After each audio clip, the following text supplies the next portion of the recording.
5 6 4 4 ஆல் டிவைட் பண்ணுறது எப்படின்னு ஒரு ஈஸியான மெத்தட் சொல்லித்தரேன், நோட் பண்ணிக்கோங்க. ஃபஸ்ட் இது மாதிரி பாக்ஸ் போட்டு பிரிச்சுக்கிங்க. 5 6 4 பிரித்து எழுதிக்கிங்க. இது ஹண்ட்ரட்ஸ், இது டென்ஸ், இது ஒன்ஸ். ஓகேங்களா? இப்போது நம்ம இங்கே 5 இருக்குது, அதனால் 5 லைன்ஸ் போடணும். ஓகேங்களா? 1 2 3 4 5. ஏன் நான் இது மாதிரி பிரித்து எழுதிருக்கேன்னா, இங்கே 4 ஆல் டிவைட் பண்ணுறோம். ஸோ அதனால் 4 லைன்ஸ் தான் போடணும். ரிமைனிங் கீழே போட்டுக்கணும். ஓகேங்களா? இங்கே 6 பாருங்கள். 1 2 3 4 5 6. ஓகேங்களா? நெக்ஸ்ட்டு 4 1 2 3 4. ஓகேங்களா? இப்போது நம்ம கேன்சல் பண்ணணும். 4 டிவைட் பண்ணுறதெல்லாம் 4 4 கேன்சல் பண்ணணும். ஓகேங்களா? ஸோ கேன்சல் பண்ணிட்டா ரிமைனிங் 1 தான் இருக்குது. ஸோ 1 டைம் கேன்சல் பண்ணியிருக்கோம்.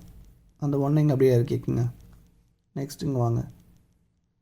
இப்போது இங்கே வர்றதுக்கு முன்னாடி இங்கே ரிமைனிங் 1 இருக்குது.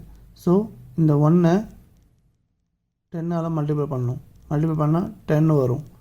ஸோ இதை இங்கே ஷிஃப்ட் பண்ணணும். ஓகேங்களா? அப்போது 10 லைன்ஸ் இங்கே ஷிஃப்ட் பண்ணணும். 1 2 3 4 5 6 7 8 9 10. ஓகேங்களா? 10 லைன்ஸ் ஷிஃப்ட் பண்ணிட்டேன். அகைன் கேன்சல் பண்ணுங்கள். 1 2 3 4. அந்த 4 அப்படியே இங்கே இறக்கிக்குங்க. ஓகேங்களா? இங்கே ரிமைனிங் எதுவுமே இல்லை. ஸோ நெக்ஸ்ட்டு இங்கே வாங்க. இங்கே 4 லைன்ஸ் இருக்குது. அப்படியே டேரெக்டாக கேன்சல் பண்ணிங்கன்னா 1 டைம் கேன்சல் பண்ணிப்பீங்க. So the answer is 141.